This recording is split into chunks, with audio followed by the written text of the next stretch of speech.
দেখলো একটি ছেলে আমার জাহান্নামী দোজখী, এটি গুনাহগার পাপিষ্টি মুজরিম। তখন বেদিন মুশরিক এটি আমার সন্তান-সন্ততি ছেলেপিলে, তখন দেখে কাঁদলে আমার এতটি ছেলে জাহান্নামে যাবে। এইবার আল্লাহর নবী কিছুটা আগে বললেন, জিবরাইল বললেন চলুন নবী গো। কিছুটা আগে বললেন ভাই, একটা দৃশ্য দেখতে পেলেন যে একটা লোককে দেখছেন কি, একটা লোক একটা ফেরেশতা করেছে কি, একটা লোকের মাথার উপরে বারকা বোল্ডার ঝাড়ছে রে ভাই।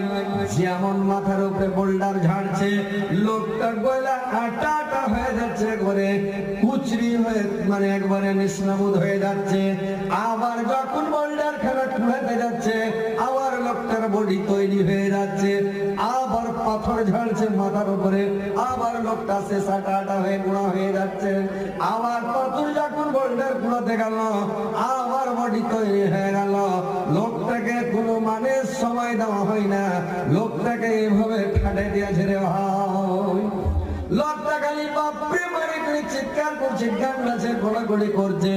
আল্লাহ নবী জিজ্ঞাসা করলেন, জিবরাইল বলুন তো এই লোকটা পৃথিবীতে কি পাপ করেছে, কি অন্যায় করেছে, আল্লাহ পাককে এত বড় সাজা দিয়েছে নবী গো?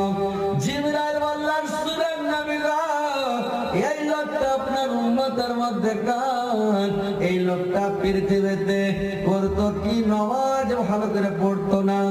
আর যদি নামাজ পড়তো, লোককে দেখিয়ে নামাজ পড়তো, লোককে দেখিয়ে নামাজ পড়তো। আল্লাহ কোরআনের মধ্যে বলছেন,